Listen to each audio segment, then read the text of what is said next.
So in today's class sessions, we're going to cover the rest of the switching topics, starting with spanning tree. We'll look at some details of how spanning tree does its path selection, and then also talk about some other variations of it, like the rapid spanning tree and multiple spanning tree. So as we talked about yesterday with some of the general logic of layer 2 switching, the Ethernet switches are going to be sending their traffic based on the layer 2 MAC addresses that are in the CAM table, or essentially the MAC address table. And in order to do this, the switch first needs to learn where are all the hosts in the network. And it does this by what we defined as the flooding procedure. So the basic logic of this is that when the switch hears traffic going between two hosts, so let's say it has a packet or a frame that's coming from host X and it's trying to go to host Y, and the packet comes in on the switch's port number 1, the switch now knows that that host X is located on that port in the MAC address table. Next thing it does is it tries to figure out where is host Y located. This is assuming we don't know where the MAC address is. So it's going to take this frame, and regardless of whether it's a unicast or it's a multicast or it's a broadcast, at this point the switch doesn't know where either the unicast MAC address or the multicast MAC address is located, so it's basically just going to send this frame out all of the ports. Specifically, it's going to be all the ports in that VLAN, because the VLAN again is going to define the broadcast domain, but it's going to send out all the ports except the one that it came in on. Ultimately, the goal of this is to try to get return traffic coming from the destination host going back to the source. And in this case, if it receives the traffic coming back in from the destination, it came in on port 2, now the switch knows where both of the hosts are located. It knows that X is on port 1, it knows that Y is on port 2. From here on out, any of the traffic that is going directly between the hosts, if it's unicast traffic, we can now use the MAC address table in order to figure out, is it supposed to go to port 1 or is it supposed to go to port 2? We don't have to just flood the traffic everywhere. Now, the problem that we run into is that if there are redundant connections in the layer 2 network, so there's two links between the same switches or there's multiple links to different switches, we could run into a problem where the switches cannot figure out where the hosts are located if the frames keep getting sent around and around the network. And there are certain cases where this logic breaks down and the switches can cause a loop. And generally, the result of this is that the switch's CPUs are going to go up to 100% utilization. So if you ever look at a layer 2 switch, and if you look at the show process's CPU or the show proc CPU, if you see that this utilization is a really high value, like 99% or 100%, it's very likely that this is due to the layer 2 process and that there's something wrong with looping of frames in the network. Most layer 2 switching platforms, you shouldn't see them normally get to 100% unless they're running some really advanced routing features or higher level applications, and there's some problems with that. If we're doing just layer 2 switching, normally the utilization is going to be very low because that's implemented in hardware. Question? Yeah. When you have three switches, they all trunk together, right? And you have the same VLAN3 on all the switches. Right. How do they track all the CAM table? How do they inform each other?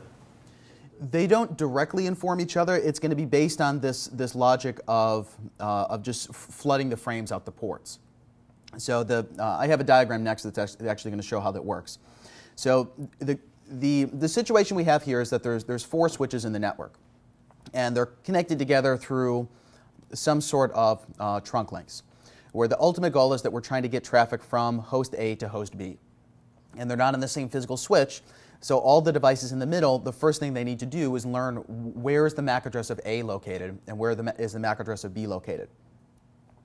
So the first thing that happens is that A sends a frame out. It's trying to go to B. In most of the cases for IP version 4 traffic, the first type of packet is going to be the address resolution protocol, where A is trying to figure out what is the MAC address that B has assigned. And this R packet is going to be going to the layer 2 broadcast address, which is the all Fs. Now, when the switch receives this, since it doesn't yet know where the destination is located, it needs to send it out all of the ports But additionally, when it does that, it now knows that host A is located on this port. So inside its CAM table, it says the MAC address of A is located on port number FA0/1. And this is how switch 1 is starting to build its MAC address table or its CAM table. So next step, it sends the frame out all of its connected interfaces except the one that it came in on. So now it's received by both switch 2 and switch 3. When switch 2 receives the frame, it's going to do the same process. It says, I now heard a frame that came in from A. It means that A is located on port fast Ethernet 0/1. I now need to try to reach the destination, which I don't yet know, so I'm going to flood that out all of my other ports, which in this case goes down to switch 4. The potential issue occurs on the other side when switch 3 does the same thing, because it has no idea that the frame also went to switch 2 and switch 4 received it through another port. So it's going to receive this frame. It says, I now know that A is located on port fast Ethernet 0/1, and now I send the traffic down in this direction. Based on the amount of time it takes the first switch to flood versus the second switch, eventually switch 4 is going to learn host A in one of the ports, but then immediately override it with the other port. So let's say theoretically that the frame comes in this direction first, where switch 4 is going to say that the MAC address of A was located on port fast Ethernet 0/2. But then once switch 3 also does the flooding, it's going to have to delete this entry and then update it to the new one. Because the MAC address, a unicast MAC address, can only be associated with one port at a time in the layer 2 CAM table. Now, when switch 4 receives this, it has no way to know that the frame actually came from this portion of the network to begin with. So it's going to continue to do the flooding procedure, where the frame that came in from switch 3, it's now going to flood that back in the reverse direction, where it goes down to the final destination, which is where it's supposed to go, but it also goes back in this direction. The problem now is that switch 2 has to update its CAM table, where it says the MAC address of A is no longer reachable on port 1. It's now reachable on port FA0/2. Then switch 2 is then going to continue to forward the frame on. So it eventually gets all the way back to switch 1. Switch 1 is going to say, likewise, I have to update my CAM table that now A is actually reachable out this port here. And now the process is going to happen over and over and over, where this single layer 2 broadcast for the address resolution protocol, it's going to continue to loop infinitely around the network. And the issue we run into with layer 2 switches versus layer 3 routers is layer 2 switches are not changing anything in the frame as they're moving it between the interfaces. This means that the layer 3 fields, like the IP time to live, is not changed as it moves between the interfaces. So essentially, there's no way to stop an infinite loop of the frame going around and around and around the network. So this is what we need to solve in these type of designs, where anytime there's multiple links in the network, we need to allow traffic to flow in just one single direction, but essentially have to disable other portions of the topology to make sure that the frames don't end up in this infinite loop. We'll see that the end result of this when we look at layer 2 switching versus layer 3 routing is that the path selection for layer 2 switches is always going to be synchronous from the source to the destination and then the destination back to the source. So let's say theoretically that the spanning tree domain is built so that the traffic goes this way from A to B. It means that traffic in the reverse direction from B back to A is going to have no other option but to follow that same path. Where in the case of layer 3 routing, I could go this way to reach the destination, but maybe the destination comes back in a different direction to reach me. Because the router's decisions for layer 3 routing is independent on a hop-by-hop basis. But with the layer 2 network and spanning tree protocol, the ultimate goal is that the whole network has to agree on what the single forwarding topology is, from me to you and from you back to me. So this is what spanning tree is designed to fix, is trying to prevent this problem that the frames end up looping around and around the network infinitely And the way it's going to do this is simply by saying that some links cannot be used, or in the terms of spanning tree, this is what we call the blocking ports. Where the basic logic behind the blocking port is that we simply cannot associate a MAC address in the CAM table or in the MAC address table with a port that's in the blocking state. So it's effectively the same as shutting down the link or physically unplugging the link. That it can't be used if it's in the blocking state, but if something changes later in the spanning tree topology and it becomes non-blocking, where it would go to the forwarding state, then we would be able to use it for traffic.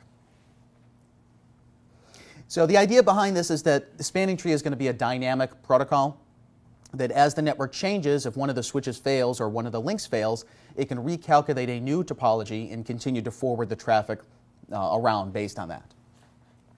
And the original specification came for this in the 802.1d spec, which was called Common Spanning Tree, or CST. So if we were to take the same case as before, but now introduce spanning tree into the network, one of the ports on these 4 switches, we don't necessarily know which it is, but one of these is going to go into the blocking state, where switch 4 is going to say that when frames are coming in that interface, I'm just going to have to drop them. And I'm not allowed to perform flooding out that interface because I cannot insert it into the CAM table.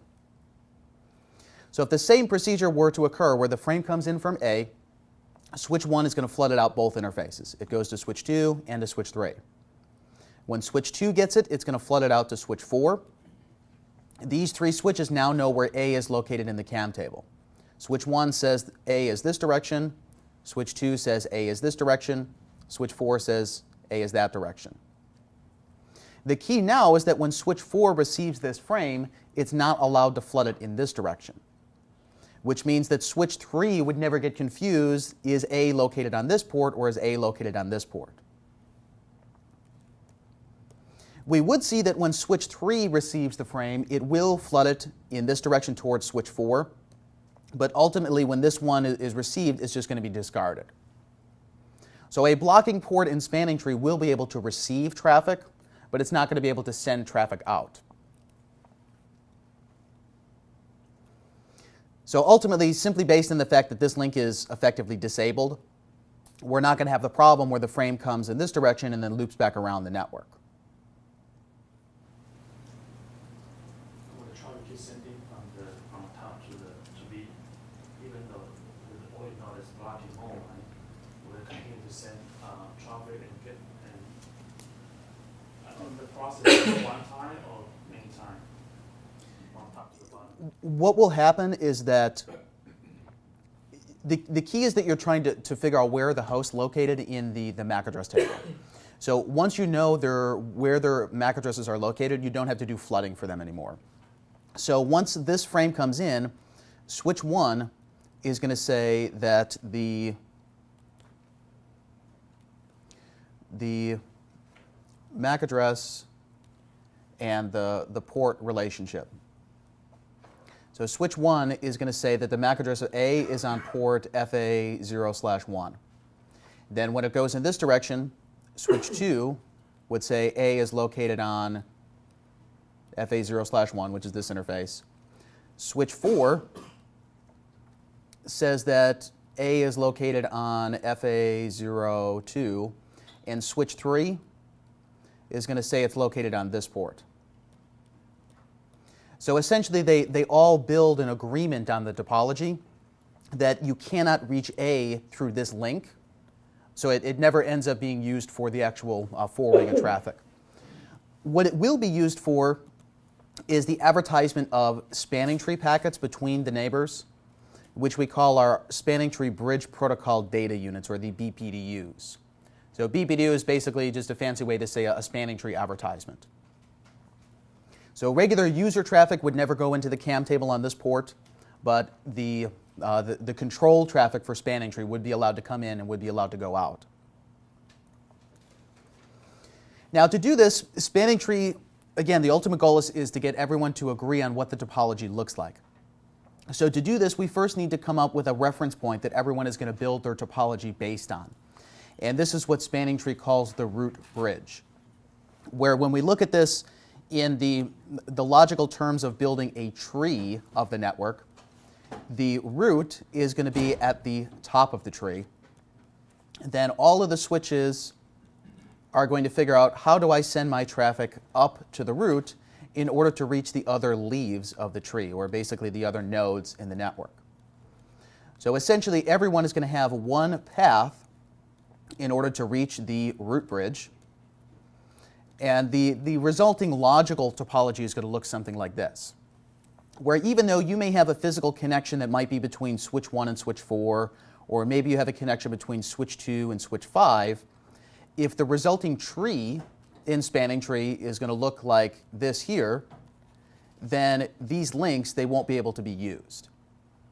So ultimately, if traffic is going between two hosts, let's say A and B, even though there may be a shorter physical path, like directly between switch 2 and switch 6, the traffic flow would actually look something like this, where it has to go up to the root and then down, because this is the only way that the bridges in the network can guarantee that there's not going to be a loop of the traffic. So this is the first thing that we need to figure out, is who is going to be the root bridge, which is the reference point for building the rest of the topology. The root bridge is again considered to be the top of the tree, which means that it is the most upstream device. All of the other bridges are going to be downstream of the root. So to move traffic from a switch on the edge of the network to the root, it's considered that the traffic is moving upstream. When it gets to the root and then moves back down, it's considered to be moving downstream. We'll see the key point is that the bridges that are downstream of the root, they're the ones that actually make the path selection. The root bridge doesn't actually influence the rest of the network how to build the topology. It just says, use me as the reference point. It's up to you to figure out how you actually reach me.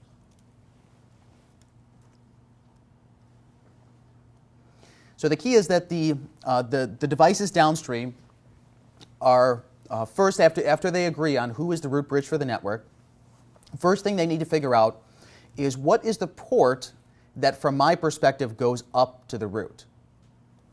And this is what we call the root port. Root port is how we forward the traffic upstream. For any other interface that is also facing upstream, those ones have to be disabled. Those are the ones that go into the blocking state. Any other ports that are facing downstream away from the root bridge, those would be considered our designated ports. So we're still allowed to forward traffic out them, but that's okay because it's moving away from the root bridge. It's not moving back up to the root bridge. Then this is going to continue on and on and on down the line, where the next downstream device is going to choose its root port facing up to the root bridge, and it's going to choose its downstream facing ports as the designated ports. Anything else that faces upstream, that's going to have to be disabled. That's what goes into the blocking state. And eventually this is going to continue until the entire loop-free tree is built. So if our network were to look like this, the different roles of the interfaces, where the root bridge is going to be the most upstream device, these ports on the root bridge would be in what state? These would be designated ports that are in the forwarding state. Because from the root bridge's perspective, every interface faces downstream. From switch 1's perspective, this would be the root port, because that faces upstream.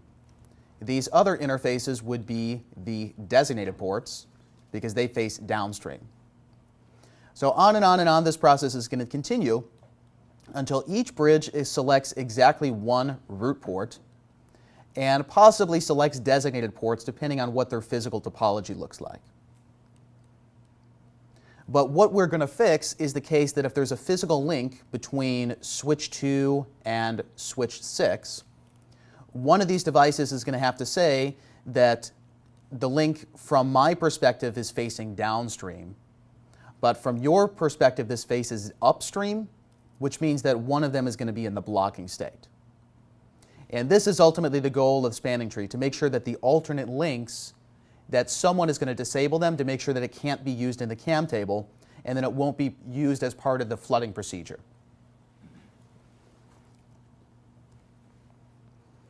So in order to actually do this, the first thing that we need to do is have the bridges or the switches advertise their different attributes. Once we figure out who are the devices in the network, then we're going to elect who is the root bridge, or basically who's the reference point for building the rest of the topology. Once we all agree on that, then we can select our root port, where again the root port faces upstream to the root bridge. And then we're going to elect our designated ports, which are going to face downstream away from the root bridge. Specifically, the way that this happens is with a packet, as I mentioned, that is known as the Bridge Protocol Data Unit, or the BPDU. BPDU is going to use a layer 2 multicast address. So when we send it out, it means that it's going to be received by all of the bridges in the network. It's originating from the root of the spanning tree, and it's going to this multicast address, which means it's a one-to-many transmission, where the idea is that the root bridge is going to originate these frames. It's going to be originating the BPDUs, and since it's a multicast packet, it's eventually going to go out to everyone. Then everyone now agrees who is the root of the tree, or who is the root of the spanning tree, and then how do we build our path selection back to them. Specifically inside of these packets, inside the BPDUs, the key attributes that we're exchanging are going to be the root's identifier, the cost value that we use to reach them, which is ultimately how we choose which path do we go. Do we go through path A or path B? We exchange our own bridge ID, the port identifier that I'm using to attach to you, which is going to be like a port number, and then also some timer values, like how often am I going to send hellos, how long should you wait before you declare me down if you don't receive a hello from me. This is ultimately how spanning tree is going to do its convergence. Or essentially, how long would it take for us to figure out there's a change in the network and then to rebuild the new topology based on this. Specifically, out of these BPDUs, there's going to be two subtypes. There are the configuration BPDUs and the topology change notifications, or the TCNs. Where the configuration BPDUs, those are going to be the ones that are initially exchanged to build the topology. Then the topology change notification is going to be, as you can probably guess, if there's a change in the network, that's going to be what's advertising it, to tell the root bridge to try to recalculate the network.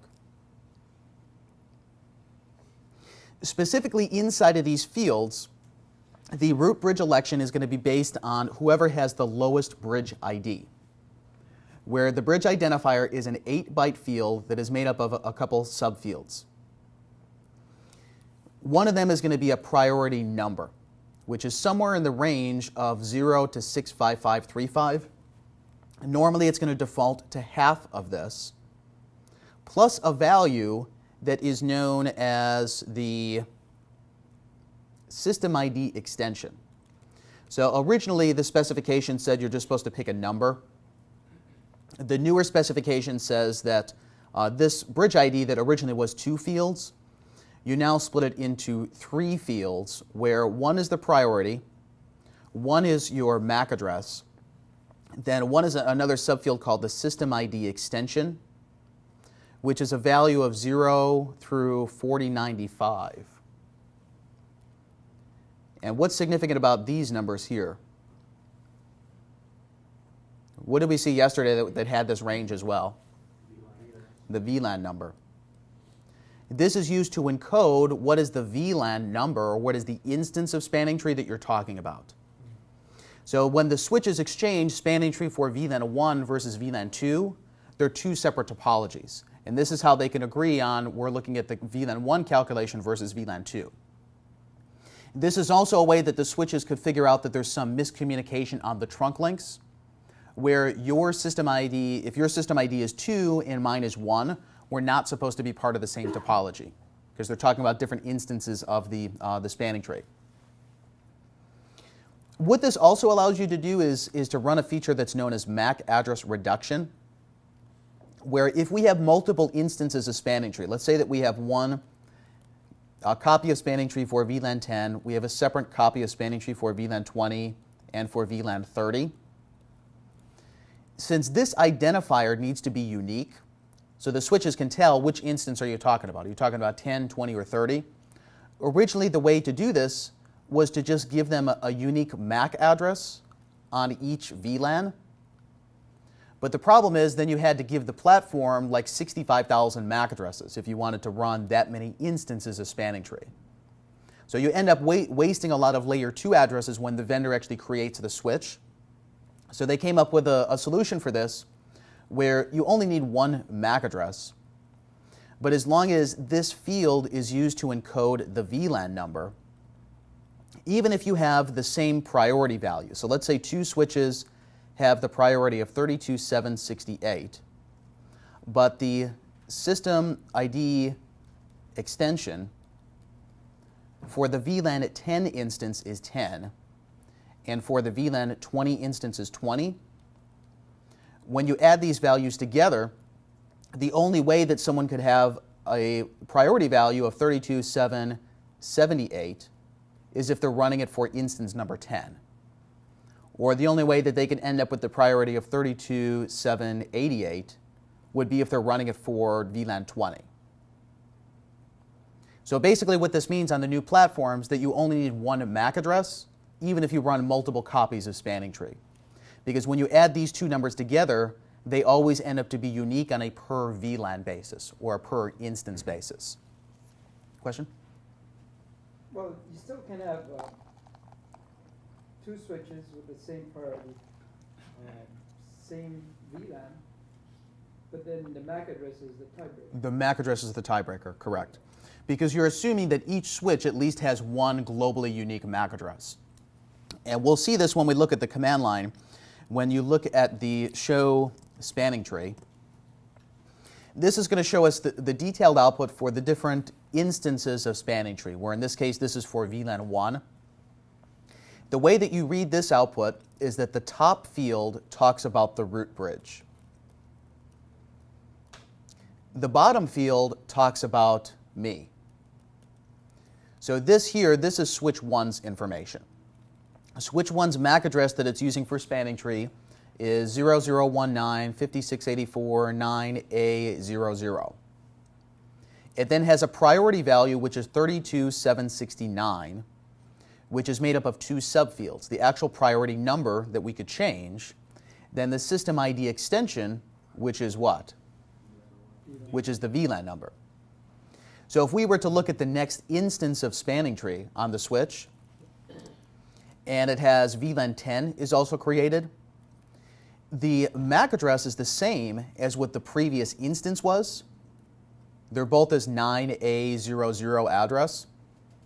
But since the system ID extension is changing, the addition of this field plus this field ends up to be unique for that switch. So if we were to look at someone else who's also running a copy of spanning tree for VLAN 10, even if they have the same priority, what's going to be different? The MAC address is going to be different. So in the end, it works out, regardless if you're using an older platform that uses the original specification or a newer platform that uses this system ID extension. But the idea behind this is that we can save some MAC addresses. Because for every copy of spanning tree you want to run, you used to have one MAC address that was burned in. And it was just a waste of addresses when you were allocating them.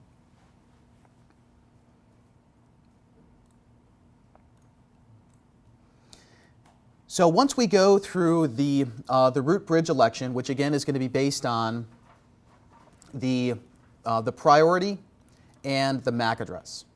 So whoever has the lowest of the priority value is going to be the root. If there's a tie in the priority value, then we're going to look at the MAC address.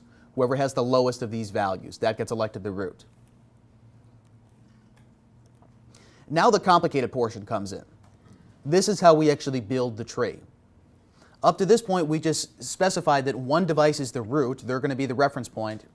Now everyone else in the network needs to figure out how do we actually build the topology in order to reach them. And the first step of this, again, is to elect the root port. This is going to be the interface that we are forwarding upstream towards the root bridge. So in the case of the topology, this is what we consider to be the closest port to the root. The actual election is going to be based on a cost value, where we simply add the cost of the links for all of our possible paths, and we're going to choose whatever is the lowest value. And the actual cost is going to be based on the bandwidth, where if the bandwidth goes up, the cost is going to go down.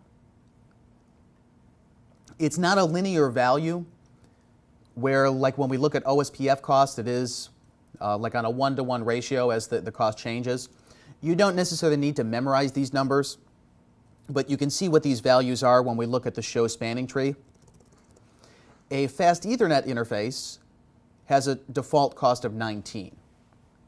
If we were to change the bandwidth of an interface, let's say that this is a gig link, where a gigabit link would be 1,000 kilobits, 10,000, 100,000, 1 million, and we show spanning tree,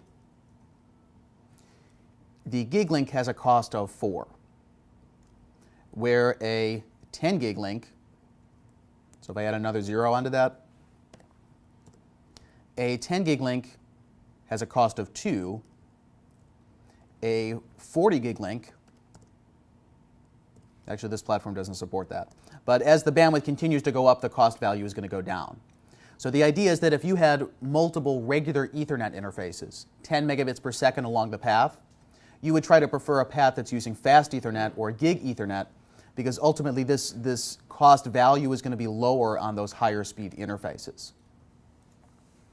Now, part of the problem with this cost value we'll see is that when they wrote the specification, they weren't considering that eventually we're going to get to 40 gig Ethernet, and then we're going to get to 100 gig Ethernet. So a lot of times in today's network, this value starts to lose its meaning, which is part of what the new specification of spanning tree fixes. It gives you a more granular value that you can use for this cost. But the key is that by default, this is going to be based on the bandwidth. And we can see this again when we say show spanning tree. So fast Ethernet, this is a cost of 19. So we first look at just what's the lowest cost to get there. If I have a total cost of 100 on this path and a total cost of 50 on this path, I'm going to choose 50. If there ends up to be a tie in these values, then we look at some of the values that the upstream switch is advertising, or the upstream bridge. The first of this is going to be the lowest upstream bridge ID, which again, the bridge ID is made up of those 3 fields, which is the priority, the system ID extension, and the MAC address. If there ends up to be a tie in that one, it means that you have multiple links to the same switch, but you still need to choose one over the other. So it goes to kind of a last-ditch effort, which is the port identifier, which is basically a number that's assigned to the interface. Where here, when we look at the show spanning tree output, port number 13, fast Ethernet 0/13 on switch 1, this is allocated port number 15. And fast Ethernet 0/16, it got port number 18. So this is going to be some internal value that the switch just starts counting, that your port 1, your port 2, on and on and on, where we would prefer a lower number here as opposed to a higher number. But this case here is going to be kind of rare that we actually get down to this. We'll look at some cases where you do end up using the port ID, and then how can you change these values in order to change the path selection. Like if I were to change the cost, it means that I would choose the new lower cost path over the original path. Or if I were to change the bridge ID by changing the priority value, we could change how the spanning tree path selection works. So again, this is to figure out which interface do we use to forward upstream towards the root. Then we need to figure out which of the interfaces are going to be allowed to forward away from the root bridge. Some of them may be allowed, some of them may be denied if the denied paths could eventually loop us back to the root bridge. So this is ultimately where we figure out which ones get disabled, which ones can stay enabled, the designated port election. This is going to be for the ones facing away from the root bridge. So just like the root port, this is going to be based on first the lowest path cost, or the lowest end-to-end cost value. If there's a tie in that, we're going to look at the lowest bridge ID, then as a last-ditch effort, the lowest port ID. For anything else that has not elected a designated port, those interfaces are going to go into the blocking state, which means they're still allowed to receive spanning tree information, but they're not allowed to receive any actual user traffic. So unicast MAC addresses, they cannot be in the CAM table for those ports. Also means they cannot send traffic, so you wouldn't participate in flooding on those links. This is what the key to the loop-free topology is going to be, that by disabling certain interfaces in the network, we're going to ensure that you only forward through one physical path. Then any of them that are looped paths, those are going to be the ones that are disabled. Okay, any questions up to this point? Yeah, the port election, the designated port election and the root port election, that is for it's locally significant to the switch, right? It's right, it's locally significant. So does that traffic for the election, does it go to the other switches? Does it flood? It goes out the BPDUs come in on your root ports and leave out on your designated ports. But for the port elections, does it still go out to the other switches? When you're doing when you're initially figuring out who is the root bridge, BPDUs go everywhere. Right, but when you're trying to figure out which is the root port and the DB port. Yes, I see what you're saying. So if you and I are trying to figure out, am I the root port or are you the root port, we need to send each other BPDUs. So during the initial convergence, the BPDUs go in all directions. Then once we agree on what the network looks like, they start at the root bridge and then they work their way down. So it'll make a little bit more sense when we look at it on the command line, because we can look at the counters to see, are you actually sending the advertisements and receiving them? And you'll see the counters go up as they go out and as the BPDUs come in. Good.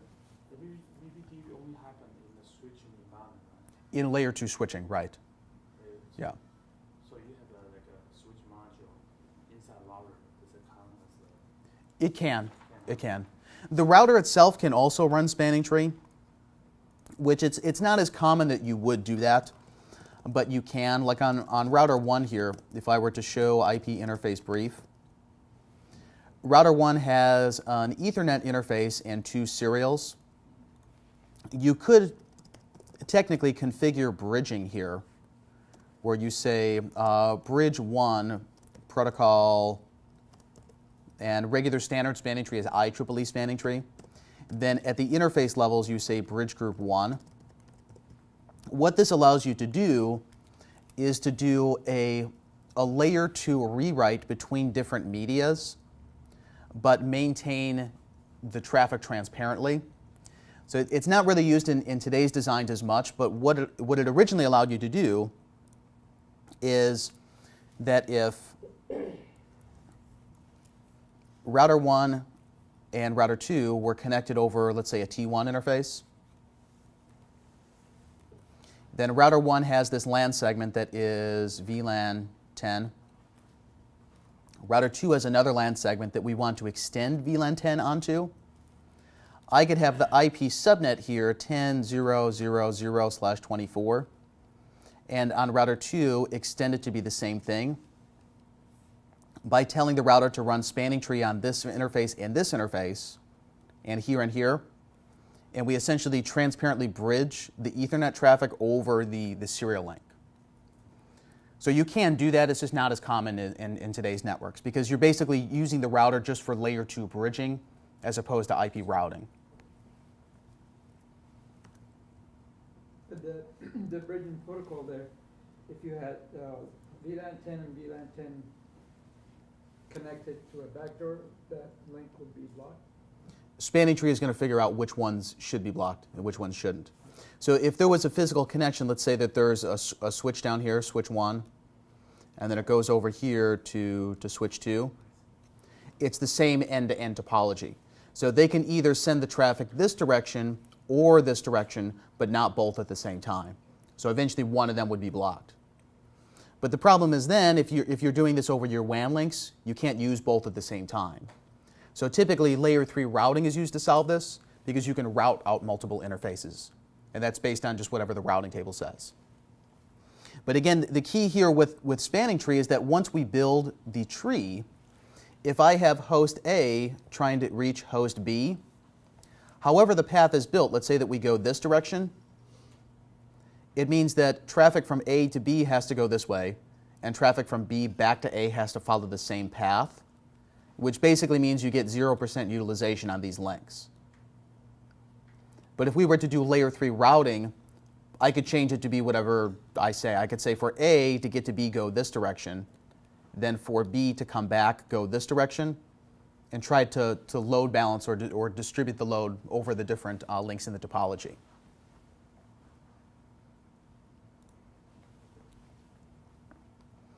Okay, so let's look at an example of this where we have the 4 switches and they're connected together with trunk links here. So we'll look at it first with just a single instance of spanning tree, looking at just the VLAN 1 traffic, and then we'll look at this with multiple VLANs as well. Where specifically the routers are attached in this network, where switch 1 has a connection to router 1. And let's say that we're trying to get this traffic down to router 6, where on switch 4, this is port fast Ethernet 0/6. On switch 1, this is port fast Ethernet 0/1. So the first thing I'm going to do is to put these 2 ports in the same VLAN. Let's just say they're in VLAN 1, and that router 1 and router 6 are in the same IP subnet. This means that the traffic between them is going to have to be layer 2 bridged as opposed to layer 3 routed. So they're going to be in the same subnet, they're going to be inside the same broadcast domain.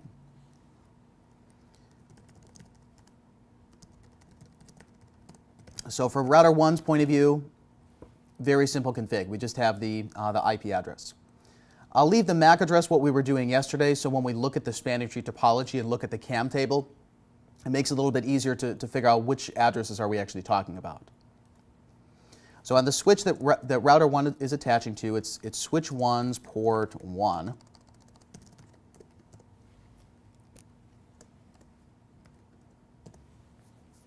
And I'll say on this interface that the switch port access VLAN is 1. So basically it's default configuration. Then on the remote end on switch 4, this link connects to router 6. We'll say switch port access VLAN 1.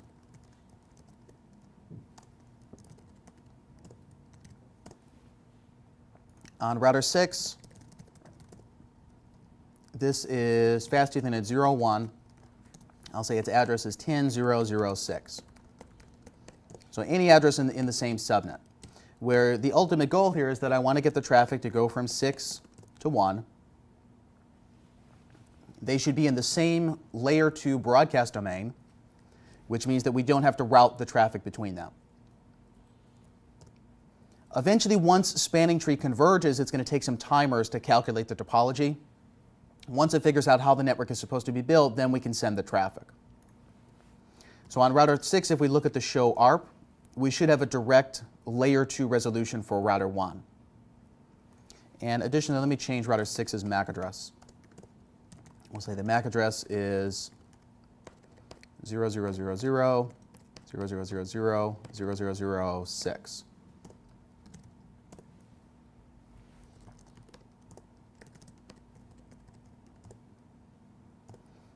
So when we show ARP, my address is the 6 address here on router 6. 1's address is all 0s and a 1. On router 1, if we look at the same thing and show ARP, they should know each other's MAC addresses directly because they're in the same broadcast domain. They're in the same VLAN. If I were to do a trace route from 1 to 6, it should show what? That they're directly connected. They're 1 hop away.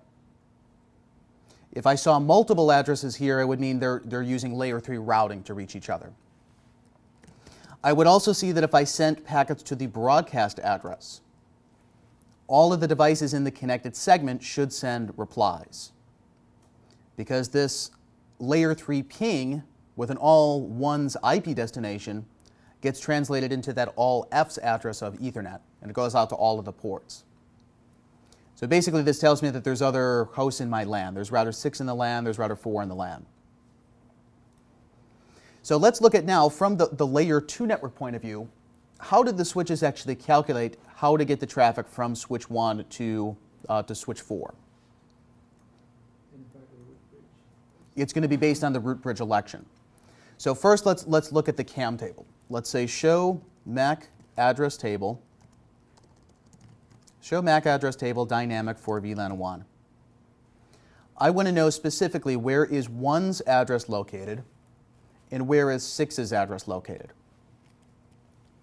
1's address from switch 1's perspective is going to be on this port because that's where they're physically attached. But it says that I learned to reach router 6 out port fast Ethernet 0/16. So it says I'm going this direction.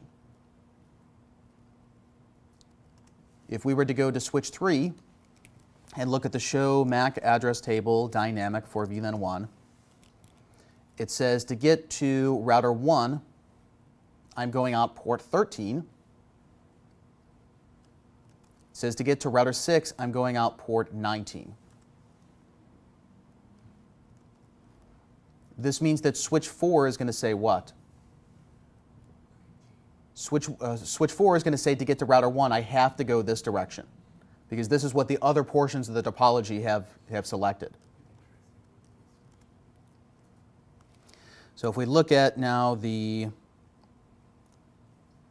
on switch 4, show MAC address table dynamic for VLAN 1. It says to reach router 6, I'm using port 6 because that's connected there. To reach router 1, I'm using port number 19. So now the topology looks like this. This link is forwarding, and this link is forwarding. This could mean a couple different things. It definitely does not mean that switch 2 is the root. Switch 2 couldn't be the root in this topology because we can't go this way in order to reach it. That's a looped topology. So basically, it's going to be one of these 3 switches that are now the root bridge. Since I haven't changed anything else in the network, each of these interfaces are going to have the same cost value. They're each going to have a cost value of 19. So on every interface, these switches are locally saying my cost is 19. This is because they're all fast Ethernet. That's the port cost, right? That's the port cost, correct. So this value, this is ultimately how we control what is the path selection or what is the root port. But the root bridge itself is going to be based on what? The root bridge is going to be based on its bridge ID, which again is made up of 3 fields: the priority, the MAC address, and the system ID, where the system ID is again the VLAN number. So the system ID is really not part of the path selection because for VLAN 1, everyone is going to agree on the same system ID. It's always going to be 1. For VLAN 2, it's going to be 2, and so on and so forth. So really, we care about the priority value, and we care about the MAC address. Since I didn't change anything yet, everyone is going to have an equal priority. They're all going to have 32,768. So now it's going to be based on who had the lower MAC address. Whichever of these 3 switches ended up to be the lowest value, they're going to end up to be the root. Again, I know that switch 2 doesn't have the lowest MAC address because if it did, the topology couldn't look like this.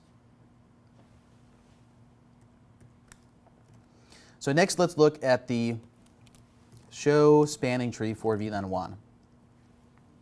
When you say that, you're assuming that you haven't tweaked any of the port costs. Correct, because I haven't changed anything. Yeah.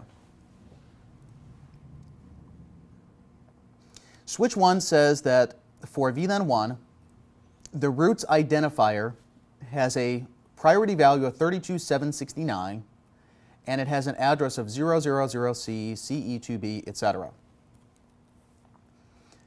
This output here means that switch 1 is not the root.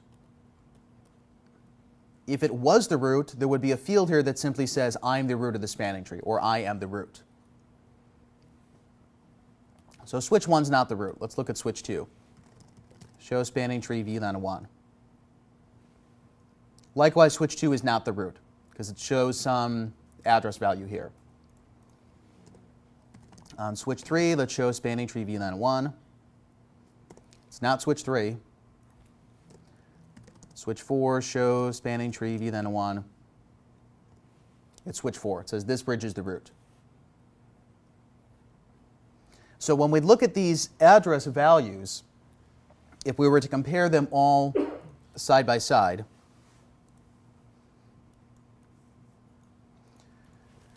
we have switch 1, switch 2, switch 3, and switch 4. Switch 4 has this address here. Switch 3, 2. Did I not copy? No, I'm choosing the wrong one. Should be this one down here. Excuse me.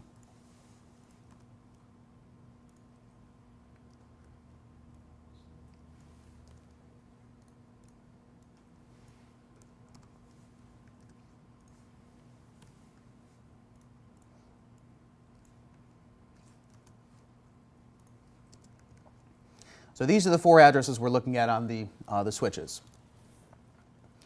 When you look at these in binary, you would count it from the left. So 0000 is a lower address than 0001. It means immediately these two are going to be eliminated.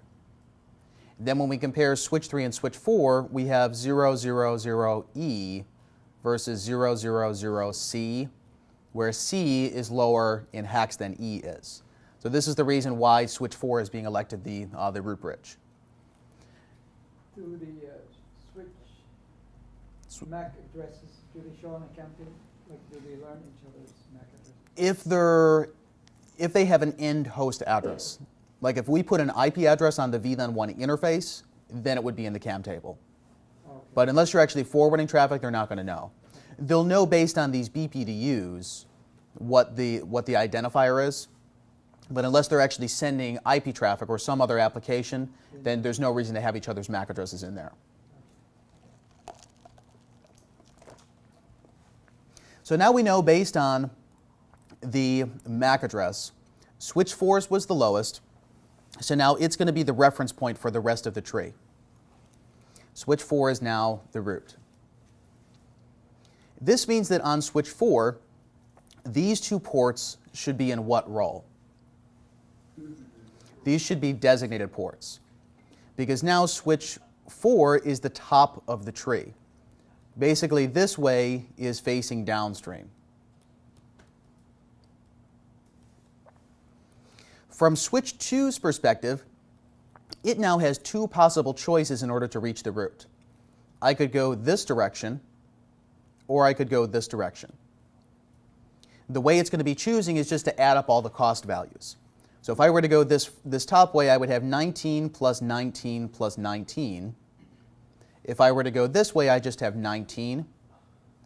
With everything else being equal, since I didn't change anything yet, it means that switch 2 should say that this is my root port. The same is going to be true on switch 3, because I have 19 plus 19 plus 19 versus just 19 there. So I'm going to choose whatever the lowest cost value is.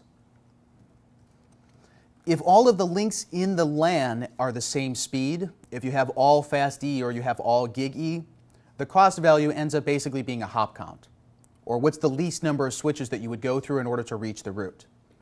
So switch 2 and switch 3, they're going to forward in this direction. Now switch 1 is going to be the device ultimately that makes the decision. How does traffic forward through the rest of the network? Should it go this way, or should it go this way? And this is what we're trying to disable, that eventually one of these links cannot be used. So switch 1 is going to say, if I go this direction, I have my local cost of 19 plus their cost of 19, or 38. If I go the other direction, it's going to be the same, 19 plus 19, or 38. Since these are both a tie, I have to look at some other attributes. I'm going to have to now look at what is the bridge ID of switch 2 versus switch 3. When we looked at these MAC addresses that they had, switch 2 has 001B, where switch 3 has 000E. this one is lower, which means that this now becomes the root port. So now at this point we have again, the root here, which means that these are designated. On the other side of the designated port is the root port. Switch 1 chose its root port here because switch 3's MAC address was lower, which means that this is designated. Now we need to choose between these two switches which one becomes designated and which one becomes blocking. In the end, it really doesn't matter because the link is going to be disabled.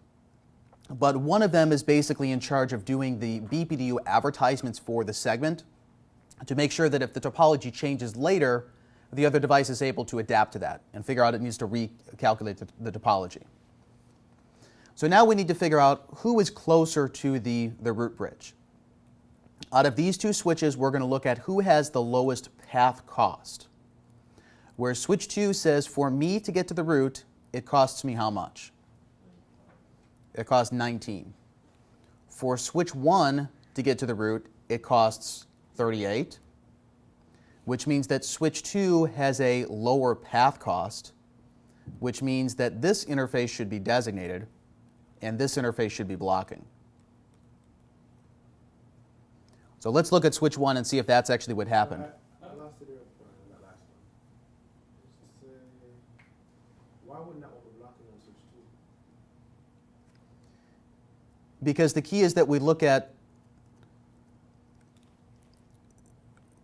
switch 2 says my cost to the root. I'm going this direction. Its cost is 19. Switch 1 is going in this direction. Its cost is this interface here of 19 plus this one. So switch 1 says my cost is 38. Whoever has the lower of these values means they're closer to the root bridge. So switch 1 figures out that switch 2 is closer to the root than it is, which means that the device who's further away, that becomes the blocking port. And this one is considered the upstream port. This is the designated port. But let's look at if this is actually what happened. When we look at switch 1, it says that 16 is forwarding. That's the root port. 13 is the alternate port. This is the one that's in blocking state. This interface is what's solving the loop. That when packets flood in the root port in port 16, I cannot put an entry in the CAM table for this interface for Fast Ethernet 13.